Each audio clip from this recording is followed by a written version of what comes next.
Etiomo.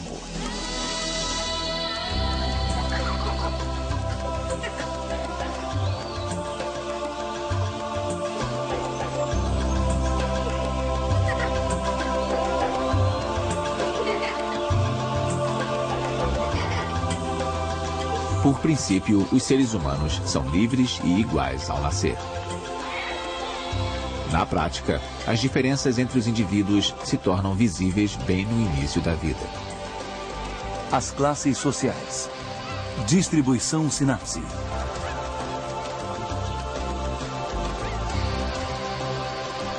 O meio no qual as crianças crescem tem influência decisiva sobre suas futuras oportunidades.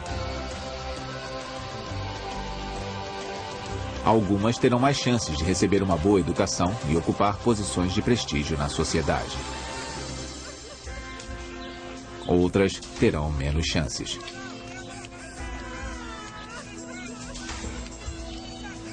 Estas diferenças não são uma questão de sorte. Elas são determinadas pela classe social a que uma pessoa pertence.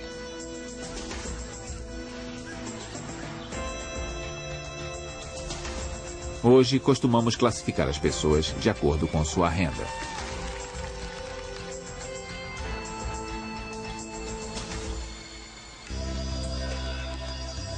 Através da história, outros critérios foram usados para diferenciar as pessoas.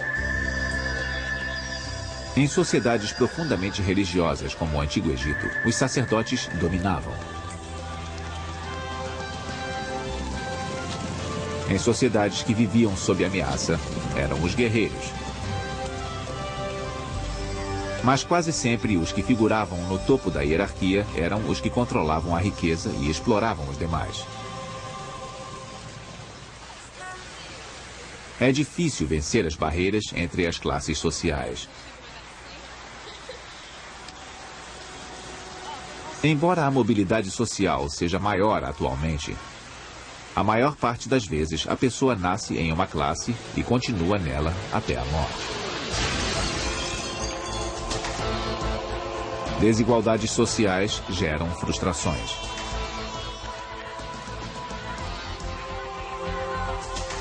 Greves e confrontos entre chefes e empregados, governos e cidadãos, surgem do desejo de se melhorar as condições de vida da maioria.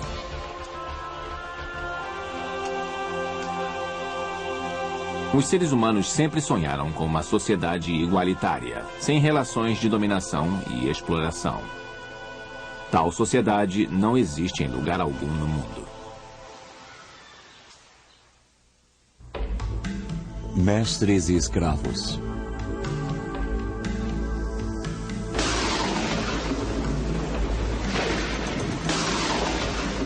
No início da humanidade, todas as pessoas eram iguais ao enfrentar as misteriosas forças da natureza.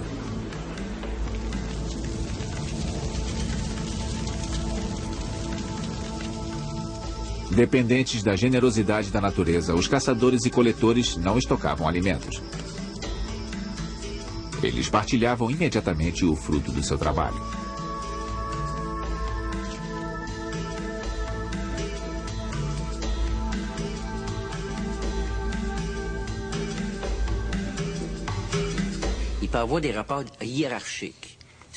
Eles provavelmente tinham uma hierarquia relacionada a determinados papéis.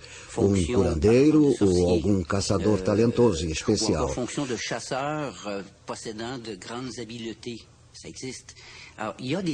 Havia distinções entre indivíduos que poderiam levar a hierarquias dentro do grupo, mas isso não gerava automaticamente relações de dominação e exploração.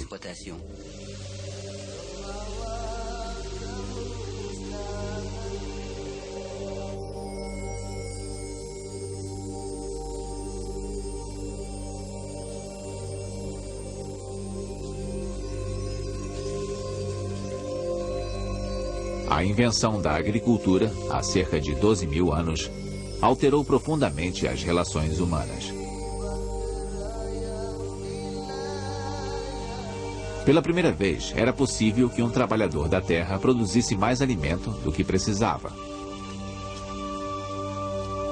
A partir de então, o homem mais forte ou mais influente da tribo poderia pegar o excedente da produção alheia.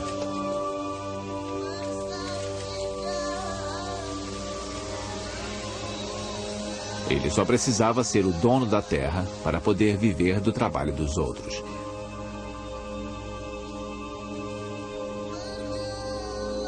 Este foi o início da exploração do homem pelo homem e o surgimento das classes sociais. Há 5.000 anos, já havia classes sociais distintas e organizadas na sociedade suméria.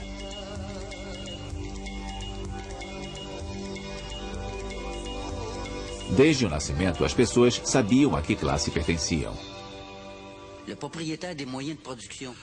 Os donos dos meios de produção, o chefe de Estado, o clérigo, as famílias de administradores, eram os que se apoderavam do chamado excedente, a parte que os camponeses não consumiam. Se sou um membro da aristocracia, o que farei com esse excedente?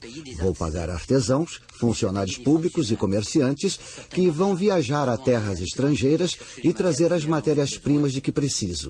Eles vão fazer para mim lindos colares, belos vasos, um fino mobiliário e, em outras palavras, bens de luxo. Esses bens chegarão aos camponeses? Claro que não. Eles vão para os que controlam os meios de produção. No Egito, os camponeses geravam riqueza com a agricultura. Eles tinham pirâmides e sarcófagos? Claro que não. Estes pertenciam ao faraó e seus parentes e às grandes famílias ligadas ao Estado. A sociedade egípcia, como a suméria, era bastante hierárquica. Governantes, sacerdotes, soldados, camponeses e escravos formavam grupos fechados. Era quase impossível que uma pessoa passasse de um grupo para outro.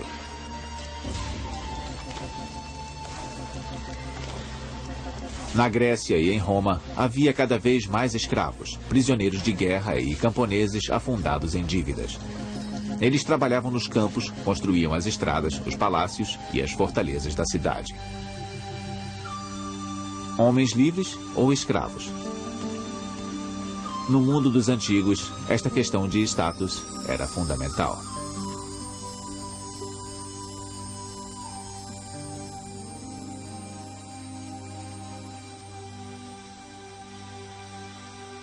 O princípio da riqueza não é um princípio universal de estratificação. Por exemplo, você podia ser um escravo muito rico na Roma Antiga. Poderia até se tornar ministro sendo escravo, mas continuava sendo escravo. Poderia ser morto por um patrício. E o assassinato de um escravo não era um crime muito importante. No entanto, matar um homem livre era. Logo, o status de cidadão, sendo um homem livre ou escravo, era muito mais importante do que a riqueza. Em Roma, os homens livres eram divididos em duas classes de interesses opostos. Os patrícios, ou nobres, que controlavam a terra e os assuntos de Estado, e os plebeus, fadados ao trabalho manual e frequentemente rebaixados a escravos. Esta oposição de dois partidos levou à primeira luta de classes da história. Em 494 a.C., os plebeus fizeram uma greve geral. Ganharam algumas formas de proteção e acesso à magistratura e ao Senado.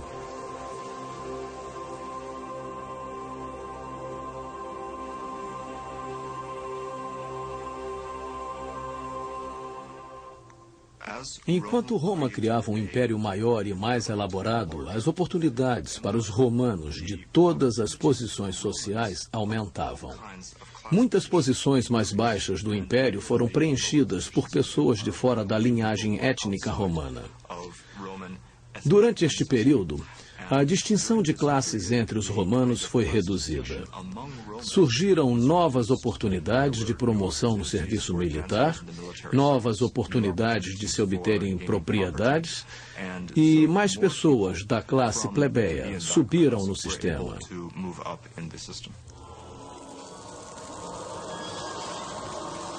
Em 500 d.C., as tribos germânicas atacaram e o Império Romano caiu.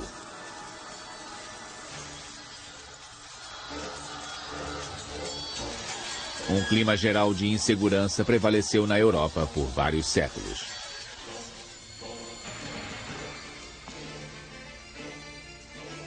Para se proteger contra a pobreza e a opressão, os membros mais fracos da sociedade buscaram proteção dos poderosos senhores da guerra. Em caso de perigo, todos se refugiavam no castelo da fortaleza do Senhor da Guerra. Em troca de proteção, os camponeses concordavam em servi-lo pelo resto dos seus dias.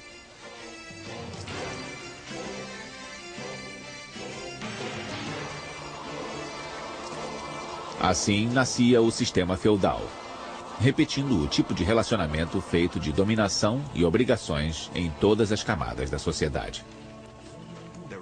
Havia várias gradações no sistema, do rei à grande nobreza feudal, os duques e condes até a baixa nobreza feudal, cavaleiros, fidalgos, camponeses e etc. A maior distinção era entre a aristocracia e o campesinato. A nobreza era originalmente a classe ou categoria dos guerreiros, o grupo dos guerreiros na sociedade. Eram pessoas cuja maior preocupação era a violência, a guerra, a conquista. Sendo assim, na maioria dos países, a nobreza como característica de distinção tem o direito, geralmente monopolístico, de andar armada. Se você tinha espada, era sinal de que pertencia a uma determinada camada da nobreza. Era uma camada altamente privilegiada. Havia nobres pobres e nobres ricos. Mas isso não importava. Os bens e a riqueza não classificavam uma pessoa, e sim o seu nascimento e direitos específicos.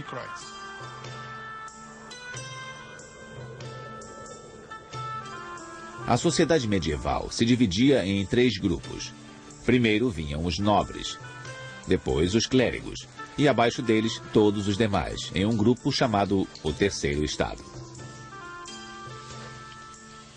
Originalmente, o Terceiro Estado era quase todo formado por camponeses.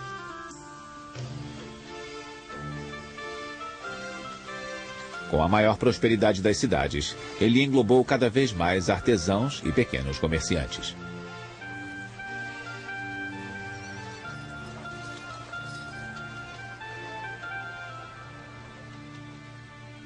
A transição para o capitalismo moderno foi, em grande parte, uma questão de a burguesia crescer e se tornar mais poderosa, desenvolvendo propriedades maiores e um comércio que ligasse a burguesia de uma cidade a de outra, abrangendo toda a Europa e, por fim, criando uma classe comercial global.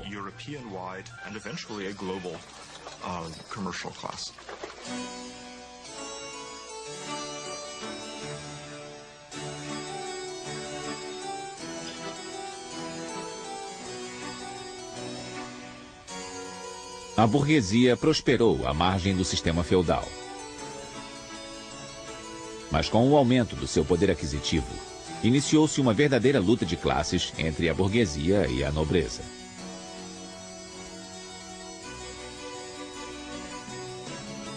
Os grandes pensadores da época pertenciam à burguesia. Foram Voltaire, Diderot, Rousseau e pessoas como eles que ditaram as bases ideológicas da Revolução Francesa. A Revolução Francesa, para Karl Marx, foi uma revolução burguesa. As pessoas mais importantes nela eram da burguesia urbana e estavam infelizes com a forma como lhes eram negados direitos políticos pela aristocracia feudal. Eles queriam ter direitos políticos que se igualassem à sua importância econômica. Eram homens de negócios, independentes, em baixa escala e buscavam estender sua independência à tomada de decisões do Estado.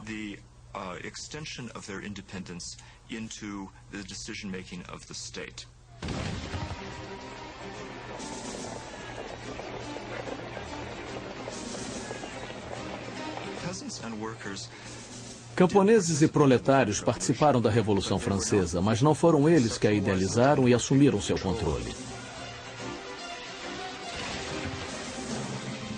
O conceito dos direitos humanos apareceu na Revolução Francesa. Justiça, fraternidade e igualdade se tornaram os maiores princípios nos quais toda relação social era fundada, fosse a pessoa um nobre ou um plebeu.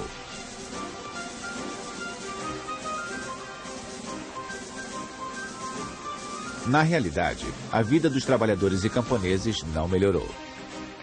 Era a burguesia que lucrava com as perdas dos nobres e que ganhava entrada para a vida política e jurídica do país.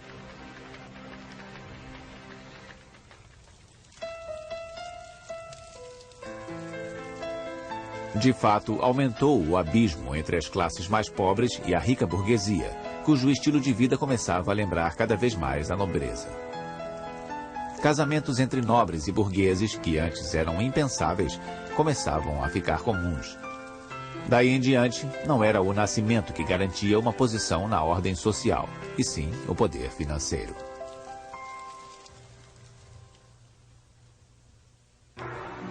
A luta de classes.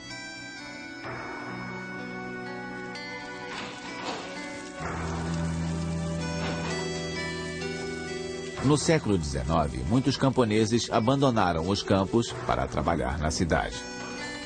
A Revolução Industrial trouxe uma transformação sem precedentes na ordem social.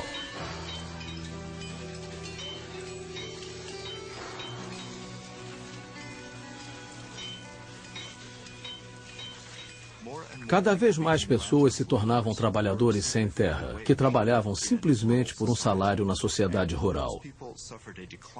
Essas pessoas sofreram uma queda no padrão de vida em comparação aos camponeses e não estavam mais sob os cuidados das elites feudais. Esta era uma razão pela qual estavam dispostos a ir para a cidade trabalhar na indústria.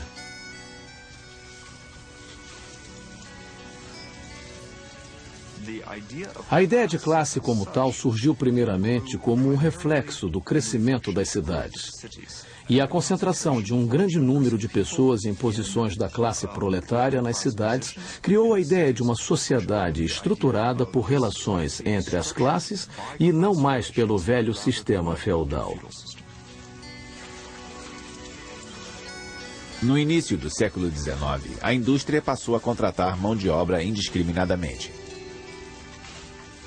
Homens, mulheres e crianças sem qualificação trabalhavam em condições assustadoras durante até 16 horas por dia, em troca de uma ninharia que mal lhes possibilitava a subsistência.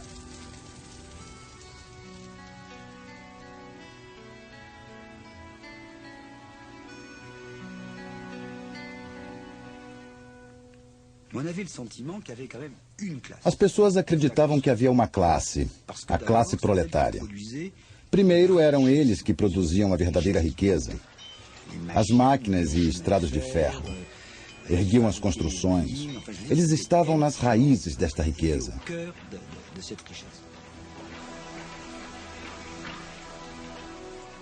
Talvez tenha sido a primeira classe a ter consciência de classe e papel histórico para participar como tal.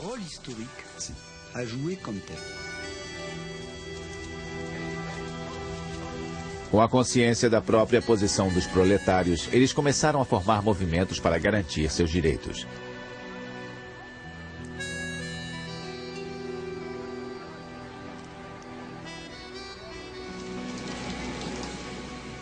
Em 1847, trabalhadores da indústria têxtil da Grã-Bretanha conseguiram a redução da jornada de trabalho para 10 horas diárias.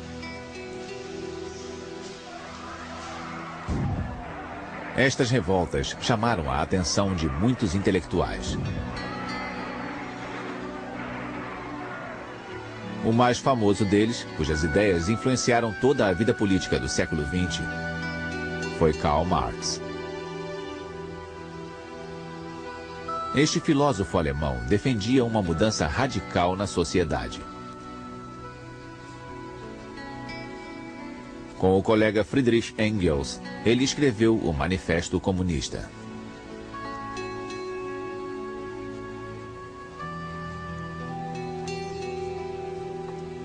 A história de toda a sociedade até hoje é a história da luta entre classes. Homens livres e escravos, opressores e oprimidos, sempre estiveram em oposição. Deram continuidade a uma luta que cada vez terminava em reconstituição revolucionária da sociedade em geral, ou na ruína comum às classes desprivilegiadas.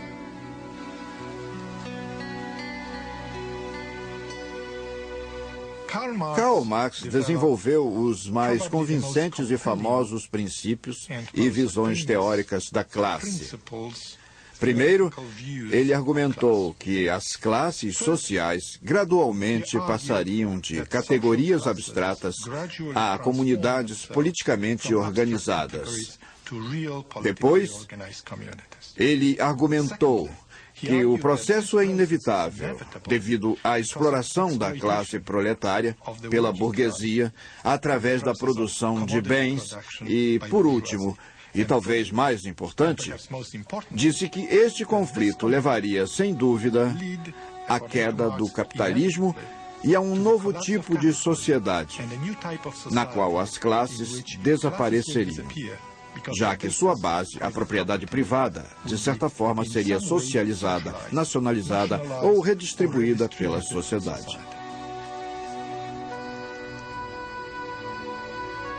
O pensamento marxista gerou vários movimentos de trabalhadores na Inglaterra, na Alemanha e na França. Em 1864, vários partidos trabalhistas que tentavam iniciar uma revolução proletária se uniram para formar a Associação Internacional do Trabalho, tendo Karl Marx como líder.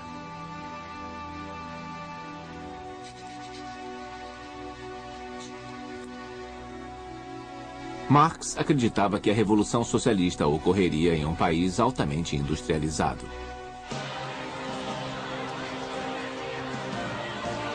Mas não foi assim. O primeiro regime comunista se estabeleceu na Rússia pré-industrial no começo do século XX. Governado pelo czar Nicolau II, o país foi vítima de uma grande desorganização econômica e o povo passou fome. O abismo entre ricos e pobres era enorme. Foi uma grande decepção para os líderes bolchevistas e observadores do Ocidente, pois a Revolução Russa não conquistou o que Marx esperava. Não houve sociedades igualitárias. Apesar das declarações dos bolchevistas, o confisco de propriedades privadas pelo Estado resultou na criação de uma hierarquia burocrática muito poderosa e difusa. Os altos escalões das sociedades soviéticas eram ocupados por burocratas do partido. Os cargos mais baixos, por pessoas que trabalhavam e não exerciam influência sobre o processo de produção e a tomada de decisão política. Em 1934, quando Mao Tse-tung começou sua longa marcha que levou à Revolução da China, ele também acreditava que as classes sociais desapareceriam sozinhas, após um período chamado de ditadura do proletariado.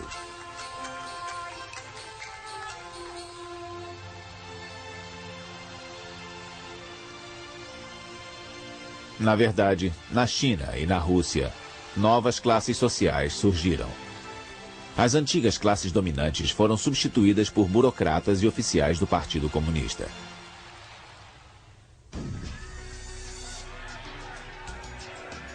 Na Europa e na América do Norte, os anos 40, 50 e 60 foram marcados por grandes lutas da classe trabalhadora. Depois de ganhar a jornada de trabalho de 8 horas diárias, os sindicatos exigiam salários mais altos e maiores benefícios sociais. Partidos trabalhistas lutaram por programas sociais universais de seguridade financeira e assistência médica. Sua importância econômica e influência política tiveram resultado. As condições de vida dos trabalhadores melhoraram.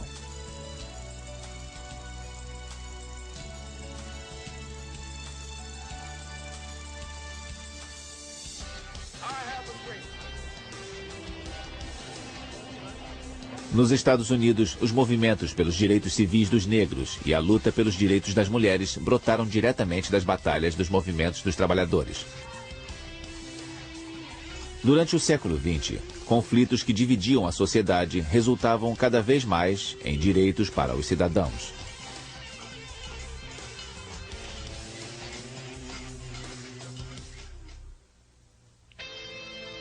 Um mundo de exclusão.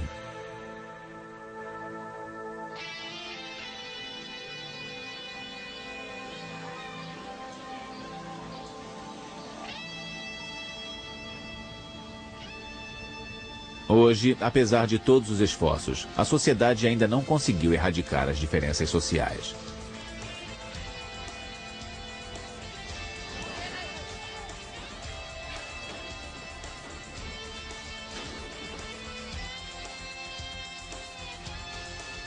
Em todo o mundo, a classe determina a estrutura da sociedade. Mas a forma como os indivíduos de uma determinada classe são vistos varia de acordo com a cultura.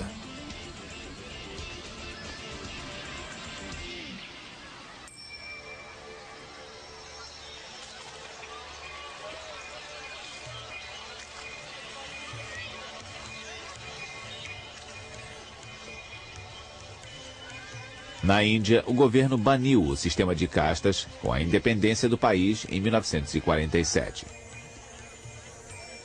Teoricamente, todos os indianos têm os mesmos direitos.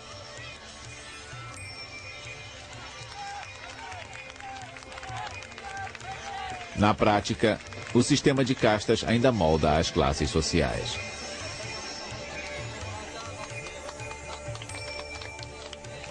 No topo temos os brahmanes, abaixo vêm os kshatriyas, vaishyas e sudras, que são nomes de ocupações tradicionais populares. Os guerreiros, os comerciantes e os proletários. Entretanto, no processo de transformação histórica, as castas maiores passaram a incluir todo tipo de ocupação. Tinha pouco a ver com estratificação ocupacional. Ainda assim, o fato de as castas serem reconhecidas e tradicionalmente aceitas pela religião, o hinduísmo, cujo princípio é respeitar as divisões de castas, e o fato de os casamentos serem influenciados pelas castas, tornaram este sistema uma forma permanente de estratificação, mesmo quando a Índia começou a se industrializar.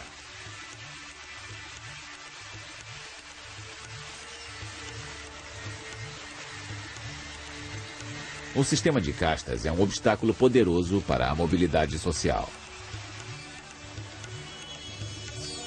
O destino dos intocáveis, excluídos pelo sistema de castas, é particularmente penoso.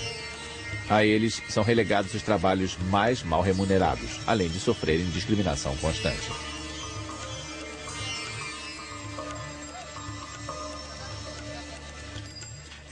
Me parece que o princípio das castas da Índia e das sociedades derivadas da sociedade indiana deverá persistir por várias gerações. Isso porque está profundamente arraigado nas crenças religiosas indianas, o hinduísmo, e é passado com as crenças religiosas através das gerações.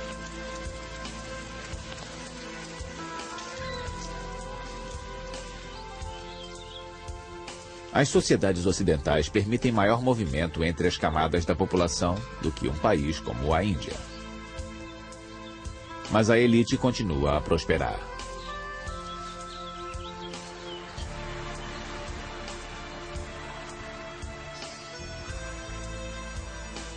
Na França, o status de burguês não depende mais somente do dinheiro da família ou de casamentos convenientes, e sim do acesso a empregos de maior responsabilidade. Esses empregos são reservados para uma pequena elite, formada por pessoas que estudaram nas melhores escolas.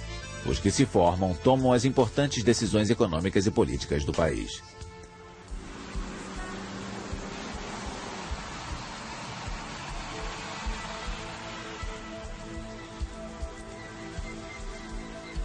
Apesar da crescente padronização dos estilos de vida, as diferenças entre classes persistem.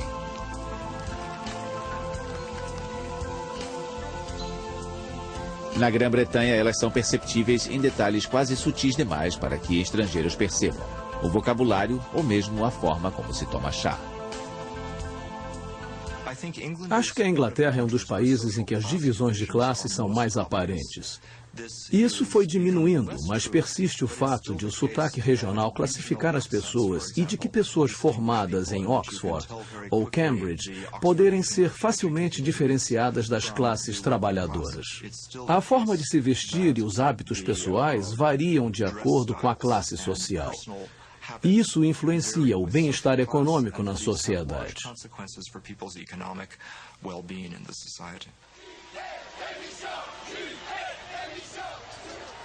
Por toda a Europa, permanecem vestígios das lutas dos proletários. O poder dos partidos socialistas da França e da Inglaterra são derivados da tradição do proletariado.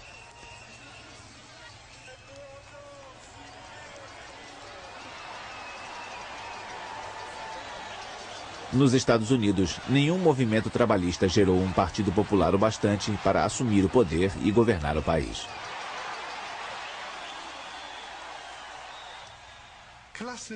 As classes nunca se tornaram uma formação social na América do Norte.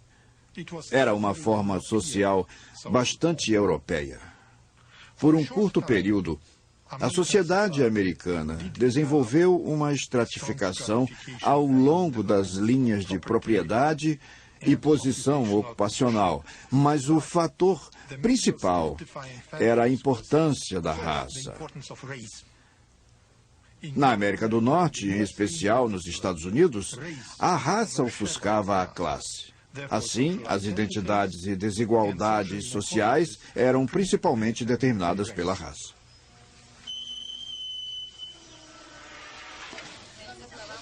Apesar das diferenças, as sociedades ocidentais têm uma coisa em comum. Geraram uma nova classe social, a dos excluídos, os cronicamente desempregados. Hoje, os excluídos são aqueles cuja pobreza não serve a propósito algum. Os proletários se sentem pobres e a pobreza deles gera a riqueza de outros. A sociedade é rica porque eu sou pobre.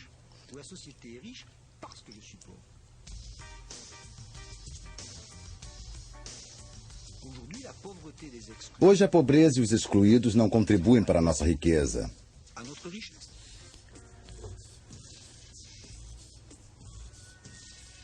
Os milhares de desempregados das sociedades ocidentais não têm influência na sociedade.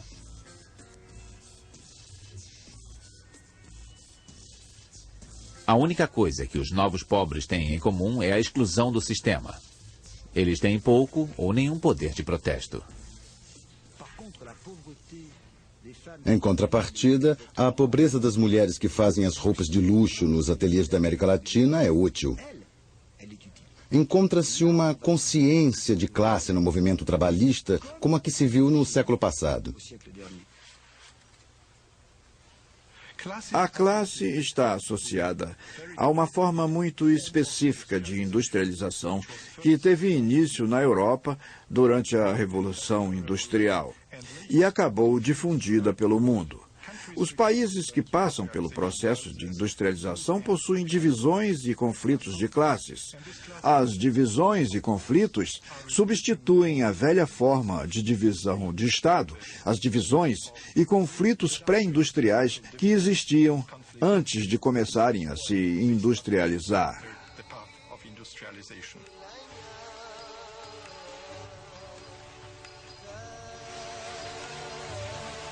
Em muitas partes do mundo, um profundo abismo ainda separa as classes proletárias das classes dominantes.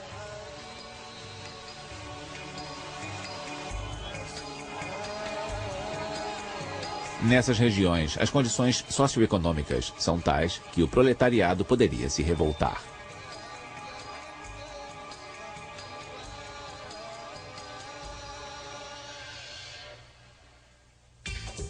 A ascensão do individualismo.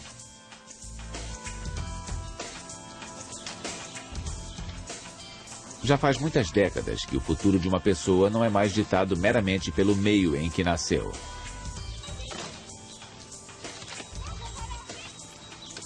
Temos uma certa mobilidade social.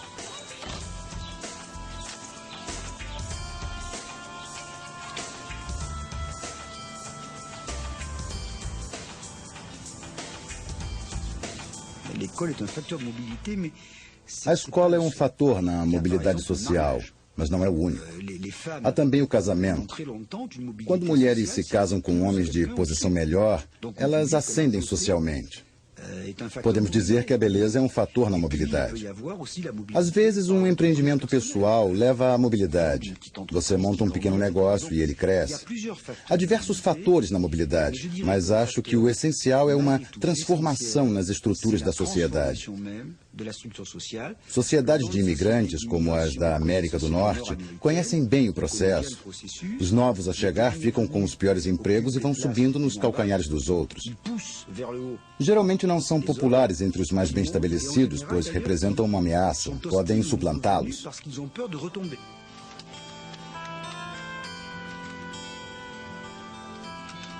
Hoje, as pessoas escolhem suas vocações profissionais baseadas tanto no interesse e na motivação pessoal, quanto nas regras da sociedade. O individualismo faz parte do processo de diferenciação que leva à dissolução de classes. Primeiro, elimina as identidades coletivas que persistiram por muitas gerações desde os séculos XVIII e XIX, incluindo a identificação de classes. Faz as pessoas adotarem novas identidades que geralmente são criadas por elas mesmas. E depois, o processo de individualização faz as pessoas abandonarem a solidariedade coletiva desenvolvida no passado e que persiste.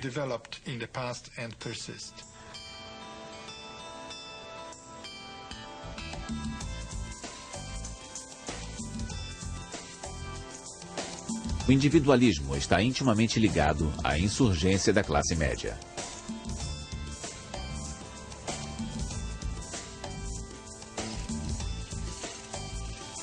Os grupos de indivíduos que formam a classe média têm gostos, valores e interesses diferentes, mas não estão em conflito direto.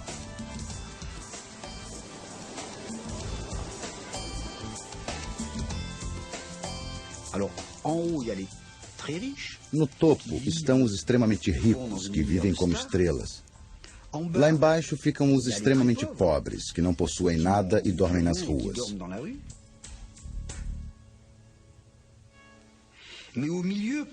No meio ficam entre 70% e 80% das pessoas.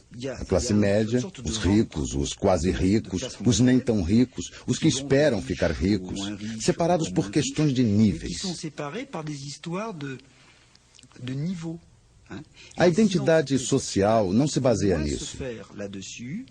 Tem mais a ver com etnia, sexo, área residencial, comportamento de consumidor, religião.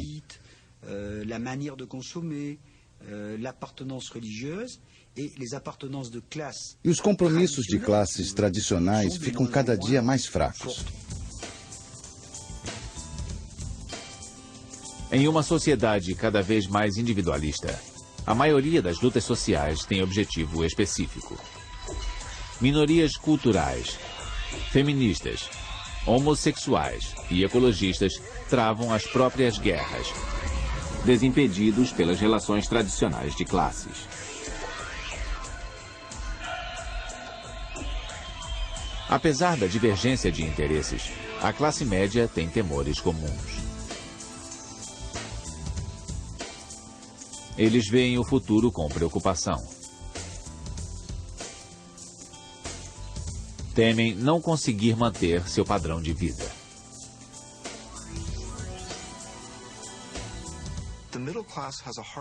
A classe média tem dificuldade para se sentir segura nas sociedades contemporâneas. Até pessoas muito bem de vida que possuem 2 carros e uma casa confortável sentem insegurança. Não sabem se vão perder o emprego, não sabem o que vai acontecer economicamente, têm altas prestações de hipoteca para pagar e por aí vai. A classe média ainda existe, mas a confiança foi bastante desgastada. E a crença de que toda a família poderá ver os filhos alcançarem mais prosperidade que os pais está ameaçada. Este é o problema.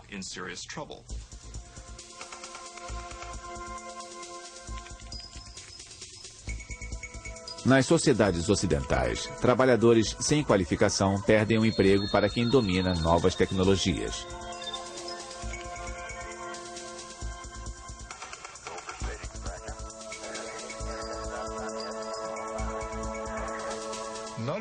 Conhecimento de informática, conhecimento de novas tecnologias, capacidade de lidar com a tecnologia de informação se torna um princípio estratificador. O princípio do mérito, uma nova forma convencional de sociedade, que gradualmente substitui a sociedade de classes, eleva a capacidade tecnológica à posição de princípio predominante de estratificação. Como nas sociedades industriais, nas sociedades de classe, o acesso à propriedade e a capacidade de negociação era o princípio fundamental.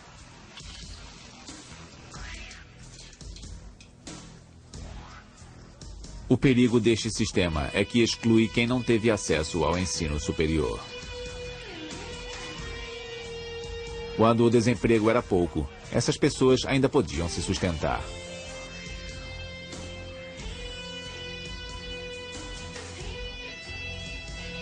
Hoje, estão em posição difícil. Estão desiludidas. Não têm mais nada a perder.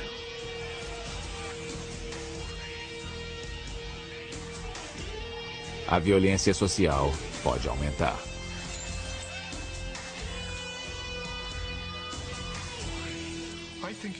É uma perspectiva real, mas, ao mesmo tempo, talvez a afluência na sociedade permita à camada superior das sociedades pós-classes organizar um policiamento eficiente dos pobres e desprivilegiados. Isso já começou.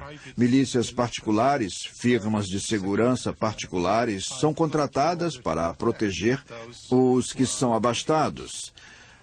No outro extremo social, há um nexo crescente e assustador entre os desprivilegiados, o crime e as drogas.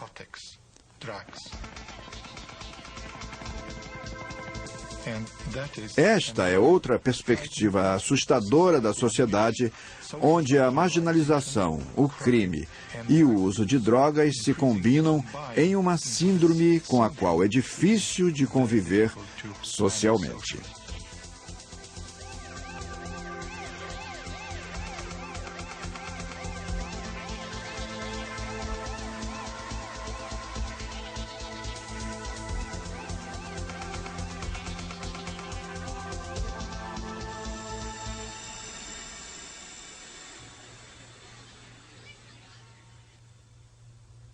Escolhendo o próprio destino.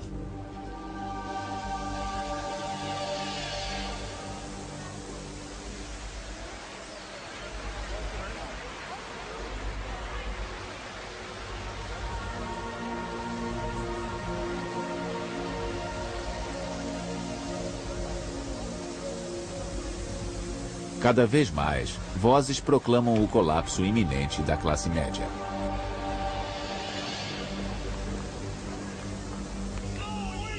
Sindicatos enfraquecidos, demissões em massa e a baixa salarial podem levar a sociedade a se polarizar.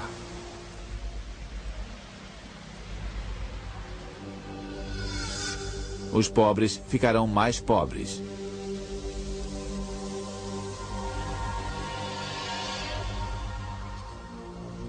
E os ricos, mais ricos.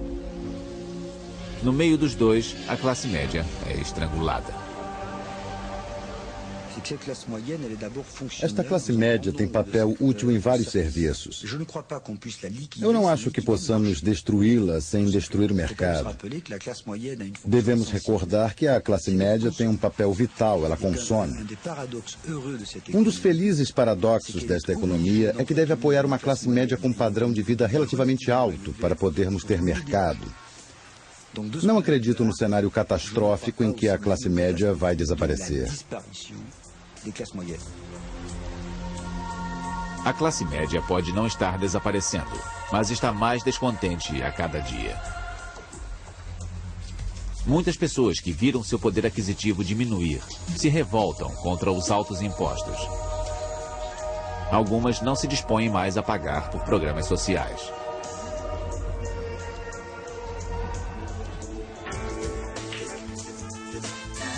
O problema da classe média é que é muito diversificada para formar uma frente social unida.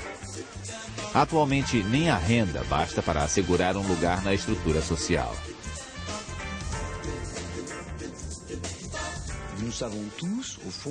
Basicamente, sabemos que nossos padrões de consumo, nosso modo de falar, nosso gosto musical, nosso gosto para a moda e nossa posição na hierarquia social não são o simples resultado do nosso dinheiro.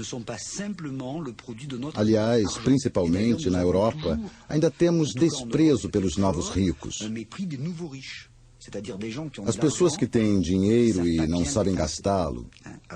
Basicamente, ter prestígio não é ter muito dinheiro, é saber gastar com classe.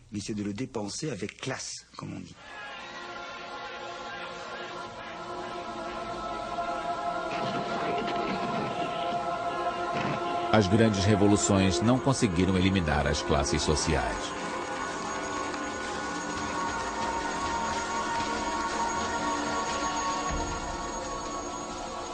As classes mudam com as eras, mas não desaparecem.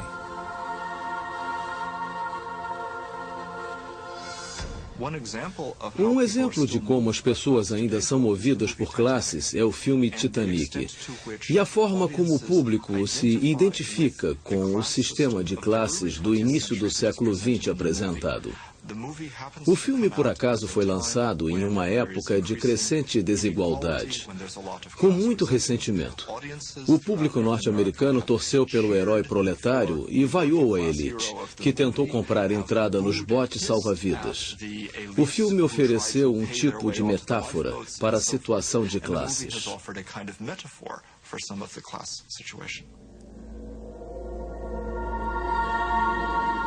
Por milhares de anos, as pessoas vivem relações de dominação e exploração. A igualdade parece um objetivo inatingível.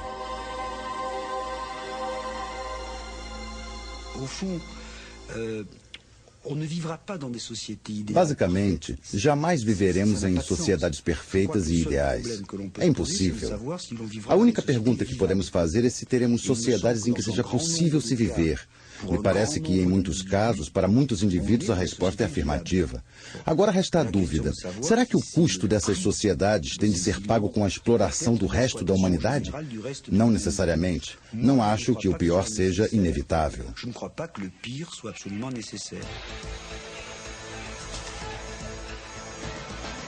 Com a globalização do mercado, a equação está mudando.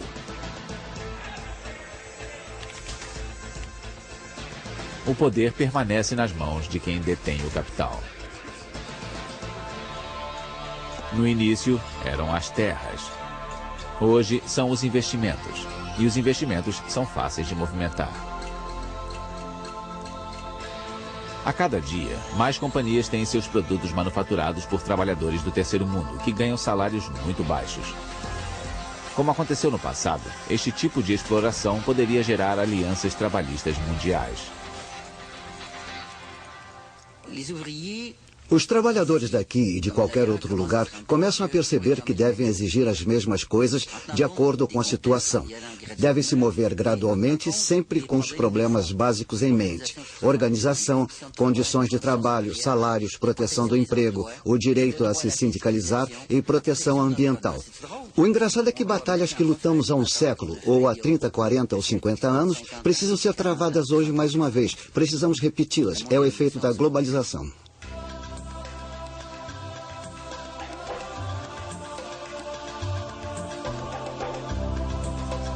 Em um mundo individualista, no qual cada pessoa luta pelo que lhe diz respeito, fica cada vez mais difícil alcançar a solidariedade. Após 2 séculos de luta, homens e mulheres conquistaram o direito de moldar seu estilo de vida.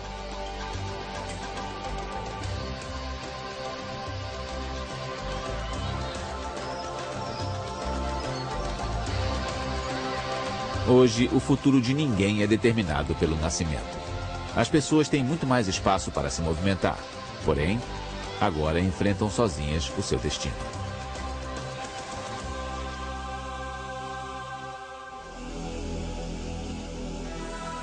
Versão brasileira, Audio News.